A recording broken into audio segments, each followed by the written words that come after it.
حاضرین محترم، تین چیزیں ایسی ہیں جو اگر کسی شخص کے اندر پیدا ہو جائیں تو وہ شخص معاشرے کا ایک بہترین فرد مانا جائے گا،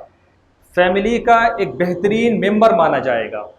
جن لوگوں کے بیچ وہ رہ رہا ہے ان لوگوں کے بیچ اس کو ایک بہترین انسان تسلیم کیا جائے گا۔ یہ تین چیزیں کیا ہیں؟ یہ تین چیزیں یہ ہیں کہ انسان دماغ کا ٹھنڈا ہو، زبان کا میٹھا ہو اور دل کا نرم ہو۔ چنانچہ جو شخص بھی دماغ کا ٹھنڈا ہوتا ہے، زبان کا میٹھا ہوتا ہے اور دل کا نرم ہوتا ہے تو ایسے شخص سے تمام لوگ محبت کرتے ہیں، اس کے پاس اٹھنا بیٹھنا پسند کرتے ہیں، اس سے بات چیت کرنے کو اپنے لیے ایک سعادت سمجھتے ہیں۔ چنانچہ ہم تمام کو یہ کوشش کرنی چاہیے کہ یہ تین چیزیں، یہ تین خاصیتیں ہمارے اندر پیدا ہوں۔ ان میں سے جو سب سے پہلی چیز ہے دماغ کا ٹھنڈا ہونا۔ دماغ کے ٹھنڈے ہونے کا مطلب یہ ہے کہ انسان کا جو دماغ ہے وہ غصے سے خالی ہو، اس کے مزاج میں تیزی نہ پائی جائے، بات بات پر غضبناک ہونے کی عادت اس کے اندر نہ ہو، چھوٹی چھوٹی باتوں پر بفر جانے کا اس کا انداز نہ ہو، تو ایسے شخص کے بارے میں کہا جائے گا کہ یہ شخص ٹھنڈے مزاج کا ہے۔ اور اس کے برخلاف جس شخص کی عادت یہ ہوگی کہ جو بات بات پر غضبناک ہونے والا ہوگا، جو بات بات پر زمین اور آسمان سر پہ اٹھا لینے والا ہوگا، تو ایسے شخص کے بارے میں کہا جائے گا کہ یہ شخص اخلاقی اعتبار سے درست نہیں ہے اور مزاج کا گرم ہے۔ جو لوگ غصے کے تیز ہوتے ہیں، مزاج کے گرم ہوتے ہیں، ان کو اپنی زندگی میں بہت سارے نقصانات کا سامنا کرنا پڑتا ہے۔ ان کی زندگی کا سب سے پہلا نقصان یہ ہے کہ ان کے فیصلے بڑے غلط ہوتے ہیں۔ غصہ آنے کی وجہ سے وہ اپنی زندگی میں ایسے فیصلے کر لیتے ہیں کہ جس کے بعد سوائے افسوس کرنے کے اور کچھ ان کے ہاتھ نہیں آتا۔ اپنی اس عادت کی وجہ سے اپنے تعلقات کو خراب کر لیتے ہیں، اپنے رشتے ناتوں کو بگاڑ لیتے ہیں، اور جو ان کے گھر کے اندر رہنے والے لوگ ہوتے ہیں وہ تک ان سے عاجز آ جاتے ہیں۔ اسی طرح جس شخص کے اندر یہ عادت ہوتی ہے، تعلقات خراب ہونے کے ساتھ ساتھ اس کا ایمان بھی خراب ہونے لگتا ہے، اس لیے کہ انسان بڑی محنت کے ذریعے، بڑی مشقت کے ذریعے اپنے آپ کو ایک ایمانی کیفیت میں پہنچاتا ہے، اپنے آپ کو ایک روحانی کیفیت سے ہمکنار کرتا ہے، لیکن ذرا سی بات پر کسی سے ذرا سا ڈسپیوٹ ہوتا ہے اور اس کے بعد میں جو ہماری وہ ایمانی کیفیت ہوتی ہے وہ ختم ہو کر کے رہ جاتی ہے۔ تو یہ غصے کے نقصانات ہیں۔ آج کی اس نشست میں ہم یہ جاننے کی کوشش کریں گے کہ آخرکار قرآن مجید کے اندر ہم کو غصے کے تعلق سے کیا رہنمائی دی گئی ہے، احادیث کے اندر ہم کو اس سلسلے میں کیا کچھ ارشادات پیش کیے گئے ہیں۔ تو سب سے پہلے جب ہم قرآن مجید کو کھول کر کے دیکھتے ہیں تو اس میں اللہ پاک ارشاد فرماتا ہے وَسَارِعُوا إِلَى مَغْفِرَةٍ مِّن رَبِّكُمْ، کہ اے لوگو اپنے رب کی بخشش کی طرف دوڑو، وَجَنَّةٍ عَرْضُهَا السَّمَاوَاتُ وَالْأَرْضُ، اور اس جنت کی طرف دوڑو کہ جس کی چوڑائی زمین اور آسمانوں کے برابر ہے، اعدت للمتقین، اور یہ جنت پرہیزگاروں کے لیے تیار کی گئی ہے۔ یہ پرہیزگار کون ہے؟ قرآن مجید میں آگے آتا ہے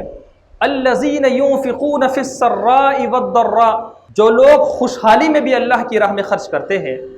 والضراء، اور تنگ دستی میں بھی اللہ کی راہ میں خرچ کرتے ہیں، والکاظمین الغیظ، اور غصے کو پی جاتے ہیں، والعافین عن الناس، اور لوگوں کو معاف کر دیتے ہیں۔ اب قرآن مجید کی اس آیت کو اگر ہم تھوڑا اجمال کے ساتھ سمجھنے کی کوشش کریں تو پتہ یہ چلے گا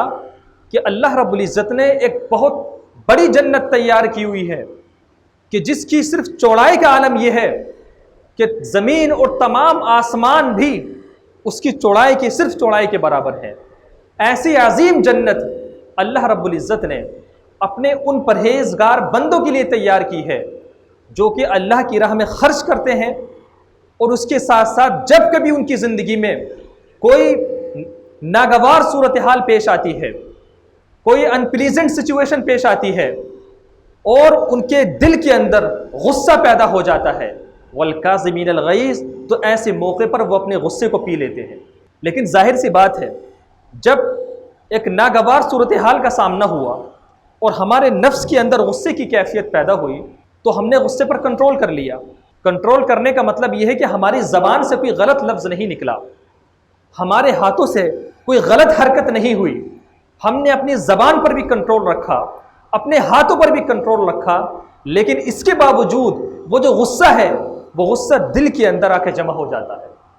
اور جب غصہ انسان کے دل کے اندر آ کے جمع ہو جاتا ہے تو نفرت تو برقرار رہتی ہے، کینہ تو پیدا ہونے لگتا ہے، بغض کی کیفیت انسان اپنے دل کے اندر محسوس کرنے لگتا ہے۔ تو اس موقع پر اللہ رب العزت نے آگے مزید رہنمائی دی کہ سب سے پہلے تو جنت حاصل کرنے کے لیے یہ کرنا ہے کہ غصے کو کنٹرول کریں، اور غصہ کنٹرول کرنے کے بعد اگر دل کے اندر بغض باقی رہ جائے، اگر حقد باقی رہ جائے، جلن باقی رہ جائے، تو جس کے ساتھ معاملہ ہوا ہو اس کو اللہ کے لیے معاف کر کے اس بغض کو بھی اپنے اندر سے ختم کر لیں، اس نفرت کو بھی اپنے اندر سے ختم کر لیں، اور اس جلن کو بھی اپنے اندر سے ختم کر لیں۔ تو جنت حاصل کرنے کے لیے جو تین باتیں اللہ رب العزت نے اس آیت کریمہ میں ذکر کی ہیں، سب سے پہلی چیز اللہ کی راہ میں خرچ کرنے والا ہو، غصے کو پی جانے والا ہو، اور اس کے ساتھ ساتھ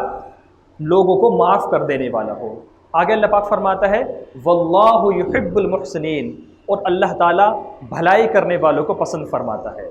یعنی کہ غصے پر کنٹرول کر لیا، کنٹرول کرنے کے بعد جو دل کے اندر جلن باقی تھی معاف کر کے اس کو بھی ختم کر لیا۔ اس کے بعد اگر ہو سکے تو جس کے ساتھ معاملہ پیش آیا تھا اگر اس کے ساتھ مزید بھلائی کر لی گئی، اس کی برائی کا جواب اچھائی سے دیا گیا، تو اللہ پاک فرماتا ہے واللہ یحب المحسنین، اللہ تعالیٰ ایسے بھلائی کرنے والے لوگوں کو پسند فرماتا ہے۔ حضرت علی بن حسین جن کا شمار اہل بیت میں ہوتا ہے، اس آیت کے تناظر میں ان کا واقعہ ذکر کیا جاتا ہے۔ واقعہ کچھ اس طرح سے ہے کہ ایک دفعہ آپ کا غلام ایک پیالہ لے کر کے حاضر ہوا، وہ پیالہ اس کے ہاتھ سے زمین پر گر کے ٹوٹ گیا،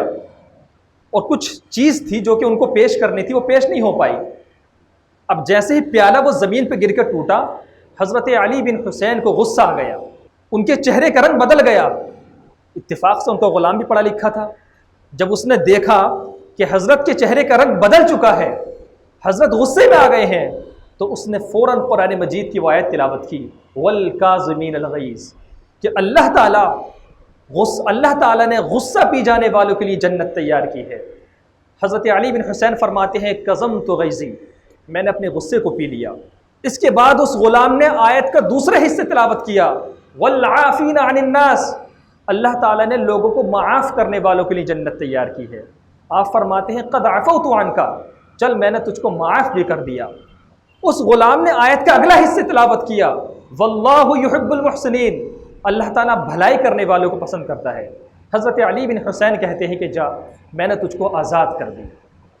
تو یہ ہمارے مشائخ کا طریقہ ہے۔ اب اس کے بعد ہم احادیث کا رخ کرتے ہیں کہ احادیث میں اللہ کے رسول صلی اللہ علیہ وسلم کی طرف سے ہم کو کیا رہنمائی ملتی ہے۔ بخاری شریف کی حدیث ہے، حضرت ابو ہریرہ روایت کرتے ہیں کہ ایک صحابی حضور کی خدمت میں حاضر ہوئے اور حاضر ہو کر عرض کرتے ہیں یا رسول اللہ اوصنی، آپ مجھے کسی چیز کی نصیحت کیجیے۔ اللہ کے رسول صلی اللہ علیہ وسلم نے فوراً فرمایا لا تغضب، غصہ نہ کیا کرو۔ اس شخص نے دوبارہ گزارش کی کہ یا رسول اللہ کوئی اور نصیحت بھی فرمائیے۔ اللہ کے رسول نے فرمایا لا تغضب، غصہ نہ کیا کرو۔ اس کے بعد اس نے تیسری دفعہ پھر سے کہا کہ یا رسول اللہ کو نصیحت کیجیے۔ اللہ کے رسول نے پھر فرمایا لا تغضب، غصہ نہ کیا کرو۔ اسی طرح ایک اور حدیث میں جس کو حضرت حمید بن عبد الرحمن نے روایت کی ہے، فرماتے ہیں کہ ایک شخص حضور کی خدمت میں حاضر ہوا اور حاضر ہونے کے بعد وہ عرض کرتا ہے کہ یا رسول اللہ علمنی کلمات اعیش بہن، مجھے آپ کچھ ایسے کلمات سکھا دیجئے کہ جن کے ساتھ میں اپنی زندگی گزاروں، میرا اٹھنا بیٹھنا ان کلمات کے ساتھ ہو، میرا چلنا پھرنا ان کلمات کے ساتھ ہو، اور ساتھ ہی لا تقصر علی فانسا، آپ جو ہے بہت مختصر انداز میں بیان فرمائیے گا، بہت زیادہ چیزیں مت بیان کیجیے گا کہیں میں بھول نہ جاؤں۔ تو اللہ کے رسول صلی اللہ علیہ وسلم نے اس شخص سے بھی یہی فرمایا لا تغضب، غصہ نہ کیا کرو۔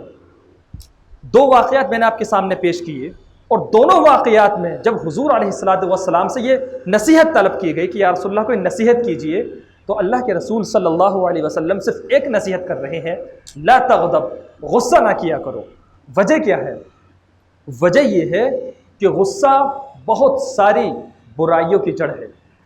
جب انسان غصے کی حالت میں ہوتا ہے تو اپنی زبان پر قابو نہیں رکھ پاتا، زبان سے گالی گلوچ پر اتر آتا ہے، یہاں سے گناہ کا شکار ہوتا ہے۔ بسا اوقات انسان جو ہے مار پیٹ کرنے لگتا ہے، یہاں سے گناہ کا شکار ہوتا ہے۔ غصہ کرنے کی وجہ سے انسان کے دل کے اندر نفرت اور بغض جیسی بری صفات پیدا ہو جاتی ہیں، اس کی وجہ سے بھی انسان گناہ کا شکار ہوتا ہے۔ تو چونکہ غصہ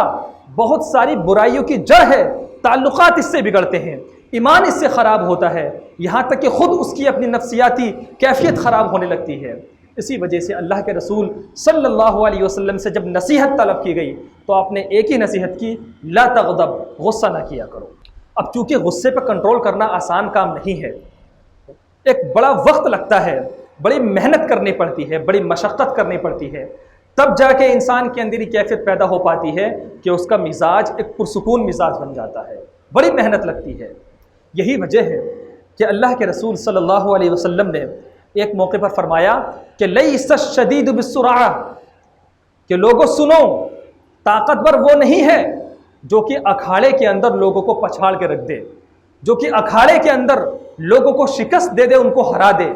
ولیکن الشدید من یملک نفسہ عند الغضب، بلکہ صحیح معنوں میں طاقتور شخص وہ ہے جو کہ غصے کے وقت اپنے آپ پر کنٹرول رکھے، جو کہ غصے کے وقت اپنے آپ پر قابو رکھے۔ ایک مرتبہ حضور علیہ الصلوۃ والسلام راستے سے گزر رہے تھے، اچانک آپ کا گزر کچھ ایسے لوگوں کے پاس سے ہوا جو کہ آپس میں کشتی کر رہے تھے۔ اللہ کے رسول صلی اللہ علیہ وسلم نے ان کو دیکھا، اور ان کو دیکھنے کے بعد صحابہ کرام سے پوچھا یہ لوگ کیا کر رہے ہیں؟ صحابہ عرض کرتے ہیں یا رسول اللہ، ان لوگوں کے بیچ میں ایک ایسا شخص موجود ہے جو اس قدر طاقتور ہے، اس قدر پاورفل ہے کہ جو شخص بھی اس کے مقابلے میں آتا ہے وہ اس کو شکست دے دیتا ہے۔ اللہ کے رسول فرماتے ہیں لوگوں، کیا تم اس کو طاقتور سمجھتے ہو؟ میں تمہیں ایک ایسے شخص کے بارے میں بتاتا ہوں جو کہ اس سے بھی زیادہ طاقتور ہے۔ اس کے بعد حضور فرماتے ہیں وہ شخص کہ جس کے ساتھ کسی نے بد کلامی کی، جس کے ساتھ کوئی بدتمیزی سے پیش آیا، جس کے ساتھ کوئی تلخ لہجے کے ساتھ پیش آیا، اور اس کے بعد فَكَظَمَ غَيْظَهُ، اس شخص نے اپنے غصے کو کنٹرول کر لیا، اس کے لہجے کو نظر انداز کر دیا، اس کی سخت باتوں کو نظر انداز کر دیا، قَظَمَ غَيْظَهُ، اور اپنے غصے کو کنٹرول کر لیا، فَغَلَبَهُ وَغَلَبَ شَيْطَانَهُ، اور اس طرح نہ صرف یہ کہ اس نے اپنے غصے کو کنٹرول کیا بلکہ اپنے شیطان کو بھی کنٹرول کر لیا جو کہ آپس میں فساد مچانے کے در پہ لگا رہتا ہے۔ حضور فرماتے ہیں کہ ایسا شخص اس شخص سے بھی زیادہ بہادر ہے جو کہ اس میدان کے اندر لوگوں کو شکست دے رہا ہے۔ اب جس طرح غصے پہ کنٹرول کرنا ضروری ہے، اسی طرح غصہ آنے پر لوگوں کو معاف کرنا بھی ضروری ہے۔ اب ہم یہ دیکھنے کی کوشش کرتے ہیں کہ اللہ کے رسول صلی اللہ علیہ وسلم نے معاف کرنے والوں کے لیے کیا کچھ بیان فرمایا ہے۔ روایت میں آتا ہے اللہ کے رسول صلی اللہ علیہ وسلم نے فرمایا کہ ینادی منادن یوم القیامتی، کہ کل قیامت کے دن ایک آواز دینے والا آواز دے گا اور کہے گا این الذین کان اجورہم علی اللہ، کہ وہ لوگ کہاں ہیں کہ جن کے ثواب اللہ کے ذمے ہیں، کہ جن کا بدلہ اللہ دینے والا ہے، وہ لوگ کہاں پہ ہیں؟ تو اس موقع پر حضور فرماتے ہیں فلا یقوم الا من عفا، وہی لوگ کھڑے ہوں گے کہ جنہوں نے کسی کو دنیا میں معاف کیا ہوگا، یعنی کہ دنیا کے اندر جو لوگ معاف کرنے والے ہوں گے، کل قیامت کے دن جب اللہ رب العزت لوگوں کو ان کے اعمال کا ثواب دے رہا ہوگا تو ان کو اسپیشل ٹریٹمنٹ کے طور پہ اسپیشل انداز میں ان کو ثواب دیا جائے گا، اور تمام لوگوں سے الگ ان کو بلا کر کے اللہ رب العزت ایسے لوگوں کو ثواب اور بدلہ عطا فرمائے گا کہ جنہوں نے دنیا کے اندر لوگوں کو معاف کیا ہوگا۔ حضور فرماتے ہیں کہ جب معراج کی رات حضور علیہ الصلوۃ والسلام جب جنت میں تشریف لے گئے اور آپ نے جنت کے محلات کو دیکھا، بڑے بڑے اعلیٰ محل موجود تھے، جب ان کو دیکھا تو حضور علیہ الصلوۃ والسلام نے جبریل سے پوچھا، اے جبریل ذرا یہ بتاؤ کہ یہ جو بلند و بالا محل نظر آ رہے ہیں، یہ آخر کار یہ سارے محل کس کے لیے بنائے گئے ہیں؟ تو اس موقع پر حضرت جبریل امین عرض کرتے ہیں یا رسول اللہ یہ جو آپ کو خوبصورت محل نظر آ رہے ہیں، یہ جو آپ کو خوبصورت عمارتیں نظر آ رہی ہیں، یہ خوبصورت عمارتیں، یہ بلند و بالا محل ان لوگوں کے لیے ہے جو کہ دنیا کے اندر اپنے غصے کو پی جاتے تھے اور اللہ کے بندوں کو معاف کر دیتے تھے۔ یہ ان لوگوں کے لیے جو ہے سارے محل تیار کیے جا رہے ہیں۔ ایک واقعہ حضرت وہب بن منبہ روایت کرتے ہیں۔ یہ واقعہ حضرت عیسیٰ علیہ السلام کی قوم کے ایک شخص کا تھا، جو شخص کے بہت زیادہ عبادت کرتا تھا، بہت زیادہ پرہیزگار تھا۔ اچانک ایک دفعہ ایسا ہوا کہ ایک شخص اس کے گھر پر آتا ہے اور آ کر کے دستک دیتا ہے۔ دستک دینے کے بعد اس نے کہا کہ یہ شخص ذرا دروازہ کھول، لیکن اس شخص نے کوئی جواب نہیں دیا۔ اس نے دوبارہ دستک دی اور کہا کہ دروازہ کھولو، اگر تم نے دروازہ نہ کھولا تو تم بہت بڑے نقصان کا شکار ہو جاؤ گے۔ لیکن اس عبادت گزار شخص نے دروازہ نہیں کھولا۔ جب اس نے دیکھا کہ اب بھی دروازہ نہیں کھول رہا ہے، اس نے تیسری دفعہ کہا کہ دروازہ کھولو، میں عیسیٰ ہوں۔ تو اس شخص نے اندر سے کہا اگر تم عیسیٰ ہو تو تم نے عبادت کرنے کا حکم دیا تھا، ہم عبادت کر رہے ہیں۔ تم نے ایمان لانے کا حکم دیا تھا، ہم ایمان لا چکے ہیں، اب تمہارا ہمارے پاس کیا کام؟ تو اس موقع پر اس شخص نے کہا کہ اے شخص، میں شیطان ہوں اور میں تجھے یہاں پر گمراہ کرنے کے لیے آیا تھا، لیکن میں تجھے گمراہ نہ کر سکا۔ تو اس شخص نے کہا چل ٹھیک ہے، یہ بتا کہ آخر کار بندوں کے اندر وہ کون سی ایسی صفت ہے، وہ کون سی ایسی خوبی ہے کہ جس کی وجہ سے تو اللہ کے بندوں پر قابو کر لیتا ہے، ان پر کنٹرول کر لیتا ہے؟ تو شیطان نے اس سے کہا کہ انسان کے مزاج کی تیزی یہ وہ چیز ہے کہ جس کے ذریعے میں سب سے زیادہ ان پر کنٹرول کرتا ہوں، اور جو شخص تیز مزاج رکھنے والا ہوتا ہے، جس شخص کے مزاج میں حدت ہوتی ہے، اس شخص کو میں اس طرح الٹتا پلٹتا ہوں کہ جیسے کوئی بچہ کسی بال کو الٹتا پلٹتا ہے۔ تو ہم کہہ سکتے ہیں کہ جو شخص اپنے مزاج کے اندر تیزی رکھنے والا ہوگا وہ شخص شیطان کے لیے کھلونا بن کر رہ جاتا ہے۔ اللہ کریم کی بارگاہ میں دعا ہے کہ مولا تعالیٰ ہم سب کو